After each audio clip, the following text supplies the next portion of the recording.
Hello students, now we are talking about sentences, type of sentences. इस तो पहले ਅਸੀਂ ਕੀਤੇ assertive ਜਾਂ declarative ਜਿਹੜੇ positive ਜਾਂ negative ਹੁੰਦੇ ਆ, ਫਿਰ interrogative ਕੀਤੇ, ਪ੍ਰਸ਼ਨਵਾਚਕ ਕੀਤੇ, ਔਰ ਜੋ ਅੱਜ ਸਾਡਾ ਟੌਪਿਕ ਹੈ ਉਹ ਹੈ imperative sentence, ਜਿਸ ਨੂੰ ਅਸੀਂ ਹਿੰਦੀ 'ਚ ਅਨਿਵਾर्य ਵਾਕਿਆ ਕਹਿੰਦੇ ਆ, ਜਿਸ ਵਿੱਚ ਕੋਈ ਆਦੇਸ਼ ਹੁੰਦਾ ਹੈ, ਕੋਈ ਸਲਾਹ ਹੁੰਦੀ ਹੈ, ਕਿਸੇ ਤਰ੍ਹਾਂ ਦੀ ਕੋਈ ਕਮਾਂਡ, ਕੋਈ ਰਿਕੁਐਸਟ, ਇਸ ਤਰ੍ਹਾਂ ਬੇਨਤੀਆਂ ਵਾਲੇ ਜਿਹੜੇ ਸ਼ਬਦ ਨੇ, जो वाक्य ने, उन्होंने असी इम्पेरेटिव सेंटेंस कहते हैं। यानी इम्पेरेटिव सेंटेंस वो होते हैं जिन सेंटेंसेस में, जिन वाक्यों में किसी प्रकार की आज्ञा है, किसी प्रकार का आदेश है, किसी प्रकार की विनती या रिक्वेस्ट की गई है। आओ इनकी कंडीशंस के बारे में, इन दी कंडीशन बारे असी गल करते हैं।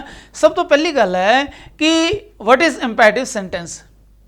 The sentence which is used to express a command or order, request, instruction or advice। यानी कमांड और ऑर्डर इको गल है और इंस्ट्रक्शन और एडवाइस इको गल है। यानी जेडे सेंटेंस, जेडे वाक्य किसी कमांड या ऑर्डर लई, किसी रिक्वेस्ट या बेनती लई, किसी इंस्ट्रक्शन या एडवाइस लई प्रयोग होंदे या उन्हां विच ये चीज़ां शामिल होंदियां, असीं उन्हां नूं इंपैरेटिव सेंटेंस कहने आ।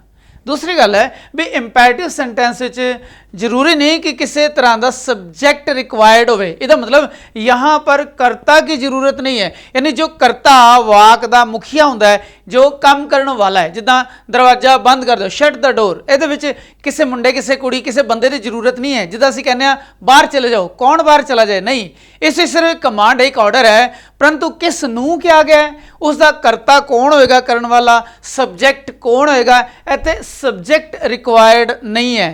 ज़्यादातर मौक़िਆਂ ते सब्जैक्ट रिक्वायर्ड नहीं है।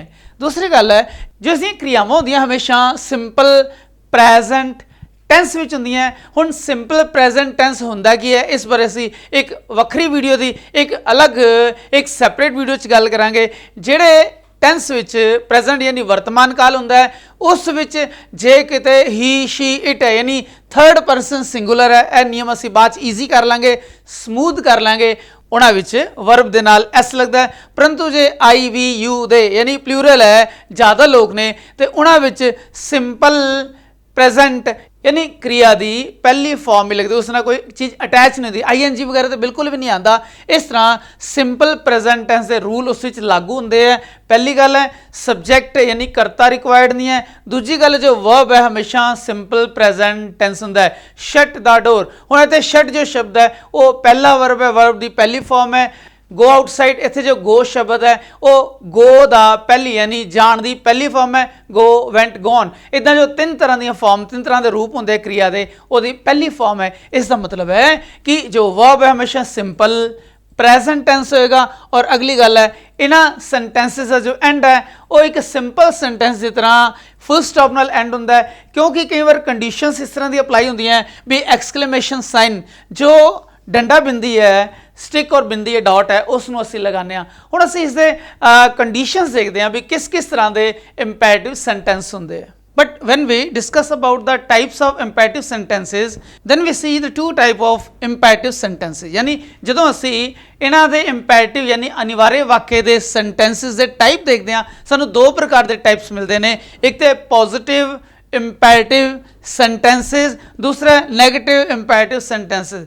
जिवें कि इसके नाम तो क्लीयर है, ask someone to do something, यानी जो असी किसी को कुछ करने लई कहने, जिवें for example open the door, दरवाजा खोल दो, clean the floor after the function, यानी फंक्शन तो बाद जो फ्लोर है उसनू क्लीन कर देना, फर्श नू साफ कर देना। Give me a glass of water, यानी मैनू पानी का ग्लास दो। ए पॉजिटिव ने जिस विच किसी नू कुछ करने लई कहा जा रहा है भी ask someone to do something. जो इस तरह किसी नू कोई काम करने लई आदेश दिता जा रहा है या कहा जा रहा है, उसनू असीं पॉजिटिव इंपैरेटिव सेंटेंसेस कहने आ। परंतु जो इसका उल्टा हो जाता है, यानी सच टाइप ऑफ सेंटेंसेस, यानी इस तरह जो वाक्य है instruct someone not to do something, यानी जिस विच किसी नूं कहा जाता भी यह काम नहीं करना।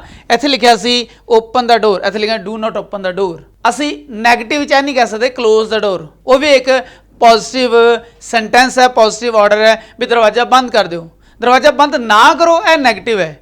इत्थे लिखिया example open the door, it मीनस जो नैगेटिव चेंज करते हैं do not open the door, यानी जो किसी को कोई काम ना करने बारे यानी नो शब्द आवे, उस समय नैगेटिव इंपैरेटिव सेंटेंस का रूप हो जाता है। दूसरा एग्जाम्पल है don't clean the floor before the function, इत्थे लिखिया सी clean the floor after the function, ਯਾਨੀ ਫੰਕਸ਼ਨ ਤੋਂ ਬਾਅਦ ਫਰਸ਼ ਸਾਫ਼ ਕਰ ਦੇਣਾ। ਇੱਥੇ ਲਿਖਿਆ ਹੈ do not clean the floor before the function, ਯਾਨੀ ਫੰਕਸ਼ਨ ਤੋਂ ਪਹਿਲੇ ਫਲੋਰ ਕਲੀਨ ਨਹੀਂ ਕਰਨਾ। ਜਦੋਂ ਨਹੀਂ ਵਾਲੀ ਗੱਲ ਹੈ ਤਾਂ ਨੈਗੇਟਿਵ ਹੋਏਗਾ। ਤੀਸਰਾ ਰੂਪ ਹੈ give me a glass of water, ਯਾਨੀ ਮੈਨੂੰ ਪਾਣੀ ਦਾ ਗਲਾਸ ਦਿਓ। ਜਦੋਂ ਨੈਗੇਟਿਵ ਚੇਂਜ ਕਰਦੇ ਹਾਂ ਤਾਂ ਉਹਦੇ ਵਿੱਚ ਹੈ do not give me chilled water, ਯਾਨੀ ਮੈਨੂੰ ਬਿਲਕੁਲ ਠੰਡਾ ਪਾਣੀ ਨਾ ਦਿਓ। ਇਸ ਵਿੱਚ ਇੱਕ ਪੋਜ਼ਿਟਿਵ ਹੈ ਇੰਪੈਰੇਟਿਵ ਸੈਂਟੈਂਸ, ਇੱਕ ਨੈਗੇਟਿਵ ਇੰਪੈਰੇਟਿਵ ਸੈਂਟੈਂਸ ਹੈ। ਹੁਣ ਅਸੀਂ ਇਸ ਦੇ ਅਗਲੇ ਫੰਕਸ਼ਨਸ ਦੇਖਦੇ ਹਾਂ ਵੀ ਇੰਪੈਰੇਟਿਵ ਸੈਂਟੈਂਸ ਜੋ ਅਨਿਵਾਰਯਵਾਚਕ ਜਾਂ ਆਗਿਆ ਸੂਚਕ ਸੈਂਟੈਂਸਿਸ ਨੇ, ਵਾਕੇ ਨੇ, ਉਹ ਕਿਹੜੇ ਕਿਹੜੇ 4 ਰੂਪਾਂ ਨਾਲ ਕੰਮ ਕਰਦੇ ਨੇ। While using the imperative sentences, we can see, ਅਸੀਂ ਦੇਖਦੇ ਹਾਂ imperative sentence ਦੇ ਸਮੇਂ ਕਿ ਇੱਕ single imperative verb, just the imperative word alone can express meaning of full sentence, like go यानी जाओ, go ਵਿੱਚ ਹੀ ਪੂਰਾ sentence ਹੈ। stop यानी रुक जाओ, ਤੁਸੀਂ रुक जाओ, यानी सिर्फ go word ਵਿੱਚ ਹੀ imperative verb ਹੈ, ਉਹਦੇ ਅੰਦਰ ਹੀ imperative क्रिया है, अनिवार्य क्रिया है, उसके अंदर ही पूरा जो sentence है छुप ਜਾਂਦਾ ਹੈ। टीचर कहते क्वाइट यानी चुप करो, क्वाइट के अंदर ही सारे पूरे सेंटेंस का मीनिंग छुपया है। रन यानी भजो भागो, तो उस रन शब्द के अंदर ही पूरे इंपैरेटिव सेंटेंस वाला मीनिंग छुपया और पूरा इंपैरेटिव सेंटेंस का काम करता है। एलॉन यानी सिंगल इंपैरेटिव वर्ब भी इस तरह पूरे सेंटेंस का ਕੰਮ ਕਰ ਸਕਦਾ ਹੈ। ਲਓ ਜੀ ਅਸੀਂ ਇਸ ਸਮੇਂ ਯੂਜ਼ਸ ਆਫ ਇੰਪੈਰੇਟਿਵ ਸੈਂਟੈਂਸਿਸ, ਜੋ ਇਸ ਦੇ 4 ਯੂਜ਼ਸ ਹੈ, ਅਸੀਂ ਉਸ ਬਾਰੇ ਗੱਲ ਕਰਦੇ ਹਾਂ। ਅਬਾਊਟ ਡਿਟੇਲ ਵਿੱਚ ਇੰਪੈਰੇਟਿਵ ਸੈਂਟੈਂਸਿਸ ਬਾਰੇ ਜਦੋਂ ਅਸੀਂ ਗੱਲ ਕਰਦੇ ਹਾਂ, ਫਸਟ ਯੂਜ਼ ਬਾਰੇ ਤੁਸੀਂ ਦੇਖਦੇ ਹਾਂ ਟੂ ਮੇਕ ਏ ਰਿਕੁਐਸਟ, ਯਾਨੀ ਜਦੋਂ ਇੰਪੈਰੇਟਿਵ ਸੈਂਟੈਂਸ ਅਸੀਂ ਕੀ ਪੜ੍ਹਿਆ ਵੀ ਜਦੋਂ ਕਿਸੇ ਸੈਂਟੈਂਸ ਵਿੱਚ ਕੋਈ ਕਮਾਂਡ ਹੁੰਦੀ ਹੈ ਜਾਂ ਆਰਡਰ ਯਾਨੀ ਕੋਈ ਆਗਿਆ ਜਾਂ ਆਦੇਸ਼ ਹੁੰਦਾ ਹੈ ਜਾਂ ਕੋਈ ਰਿਕੁਐਸਟ ਯਾਨੀ ਵਿਨਤੀ ਹੁੰਦੀ ਹੈ ਜਾਂ ਫਿਰ ਕੋਈ ਇੰਸਟਰਕਸ਼ਨ ਯਾਨੀ ਸਲਾਹ ਦਿੱਤੀ ਜਾਂਦੀ ਹੈ, ਐਡਵਾਈਸ ਯਾਨੀ ਸਲਾਹ ਦਿੱਤੀ ਜਾਂਦੀ ਹੈ, ਉਹਨਾਂ ਵਿੱਚ ਜਦੋਂ ਸਬਜੈਕਟ ਦੀ ਵਰਤੋਂ ਵੀ ਨਹੀਂ ਹੁੰਦੀ, ਯਾਨੀ ਇੱਥੇ ਕਿਤੇ ਵੀ ਸਬਜੈਕਟ ਨਹੀਂ ਲੱਗਾ। ਇੱਥੇ ਮੁੰਡੇ ਨੂੰ ਨਹੀਂ ਕਿਹਾ ਗਿਆ ਤੁਸੀਂ ਘਰ ਚਲੇ ਜਾਓ ਸੂਰਜ ਛੁਪਣ ਤੋਂ ਪਹਿਲੇ, ਸ਼ਾਮ ਹੋਣ ਤੋਂ ਪਹਿਲੇ, ਜਾਂ ਇੱਥੇ ਨਹੀਂ ਕਿਹਾ ਗਿਆ ਆਪਣੇ ਕੰਮ ਨੂੰ, ਆਪਣੇ ਪ੍ਰੋਜੈਕਟ ਨੂੰ ਕੋਈ ਮੁੰਡਾ ਕੋਈ ਬॉय ਕੰਪਲੀਟ ਕਰ ਲੇ, यानी सब्जैक्ट का होना इंपैरेटिव सेंटेंस जरूरी नहीं है। दूजी गल इससे यह भी देखी कि जो टेंस है, जो काल है, वो सिर्फ सिंपल प्रेजेंट टेंस है। जो असी इस यूजेस देखते हैं तो पहला एग्जाम्पल है can you please help me dash dash dash, यानी तुसी किसी काम में मेरी मदद करोगे। कैन यू प्लीज़ इत्थे रिक्वेस्ट वाला प्लीज़ वर्ड लगा है और कैन यू प्लीज़ जो इसनों असी यूज़ करते हैं तो एक रिक्वेस्ट वाला सेंटेंस इंपैरेटिव सेंटेंस बनता है। Kindly save the tree for the planet, for the future, for the kids, कुछ भी आ सकता है भी तुसी कृपा करके दरख्तां रुखां नूं बचाओ। नैक्सट सेंटेंस है could you please show me your notebook your book, कोई भी सेंटेंस कोई भी वर्ड आ सकता है, यानी कि तुसी कृपा करके मैनू अपना किताब मैनू अपनी पेन दिखाओगे कि नहीं, यानी इस तरह कुड यू प्लीज़ जो कुड असी रिक्वेस्ट के तौर पर भी यूज़ करते हैं। हुण असी दूसरे प्रकार के यूजेस यानी इंपैरेटिव सेंटेंस दे टू मेक ए कमांड और ऑर्डर, जो असी किसी नूं आदेश किसी नूं हुक्म दिंदे आ, कमांड या ऑर्डर दिंदे आ, उसका पहला एग्जाम्पल है रीच होम बिफोर सनसैट। इत्थे ध्यान दिओ, इत्थे कोई सब्जेक्ट नहीं लगे, यहाँ कोई सब्जेक्ट या करता नहीं लगा।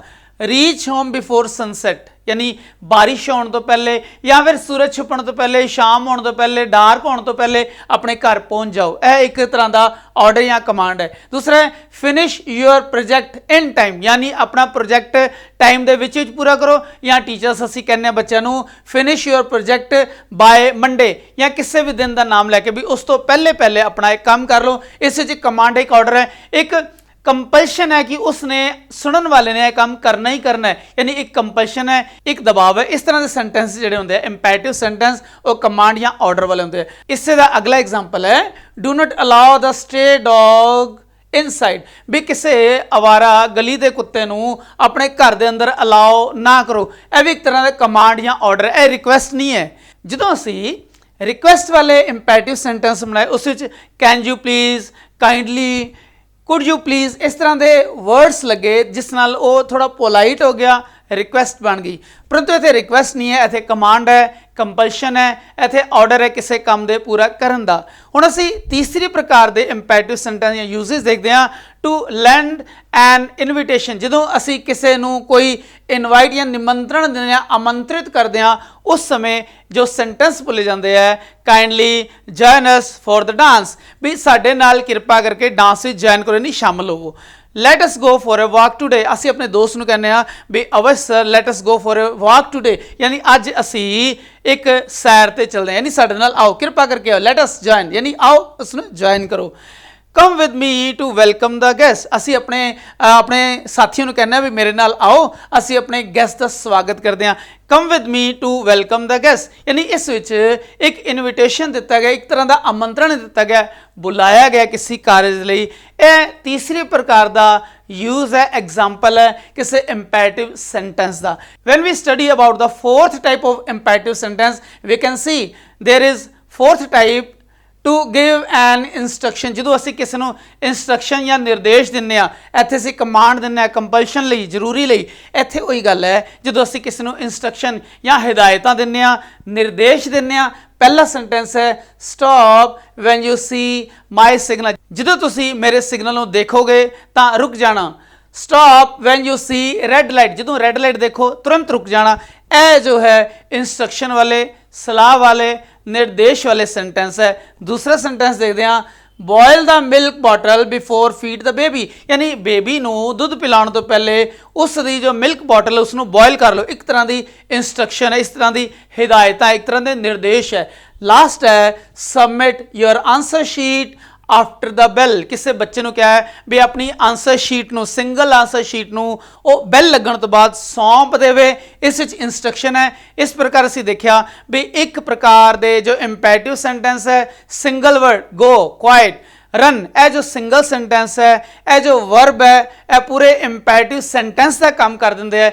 इस तो अलावा असी देखा पॉजिटिव इंपैरेटिव सेंटेंस है, फिर नैगेटिव देखे, फिर जो असी यूजेस की गल की, प्रयोग की गल की, तो प्रयोग के आधार पर, प्रयोग के आधार पर जो इंपैरेटिव सेंटेंसेस हैं वो 4 तरह की कंडीशन है। जैसे टू मेक ए रिक्वेस्ट, विनती करन लई, बेनती करन लई। दूसरा है टू गिव ए कमांड और ऑर्डर, किसी गल नूं कंपल्शन या पक्का करन दी, दबाव पाउण लई। अगली गल है टू लैंड एन इनविटेशन, किसी नूं किसी प्रकार का निमंत्रण देण लई, बुलाउण दे लई, शामिल करन दे लई। और चौथा है टू गिव एन इंस्ट्रक्शन, किसी नूं किसी प्रकार के निर्देश देण दी। इस तरह से देखा जो इंपैरेटिव सेंटेंस है उसका बड़ा विशाल रूप है। जो असीं प्राइमरी दी क्लासां में देखते हैं तो यह जो इंपैरेटिव सेंटेंस है एक डेफिनेशन और 2 एग्जाम्पल विच सिमट जाती है, परंतु इंपैरेटिव सेंटेंस के अपने बहुत सारे रूप, बड़े सारे प्रकार, बड़े सारे यूजेस ने। हुण असीं इसकी प्रैक्टिस भी कर सकते हैं। लो हुण असीं विदा होने आ। Thanks everybody, thank you. Waheguru ji का खालसा, वाहिगुरू जी की फतेह। नवीं वीडियो समय सिर प्राप्त करने ਲਈ ਸਾਡੇ ਚੈਨਲ ਨੂੰ ਸਬਸਕ੍ਰਾਈਬ ਕਰੋ, ਨਾਲ ਹੀ ਬੈਲ ਆਈਕਨ ਦੇ ਬਟਨ ਨੂੰ ਦਬਾਓ। ਜੇਕਰ ਇਹ ਵੀਡੀਓ ਆਪ ਨੂੰ ਪਸੰਦ ਆਏ ਤਾਂ ਲਾਈਕ ਕਰੋ ਤੇ ਇਸ ਵੀਡੀਓ ਨੂੰ ਹੋਰਾਂ ਨਾਲ ਵੱਧ ਤੋਂ ਵੱਧ ਸ਼ੇਅਰ ਕਰੋ।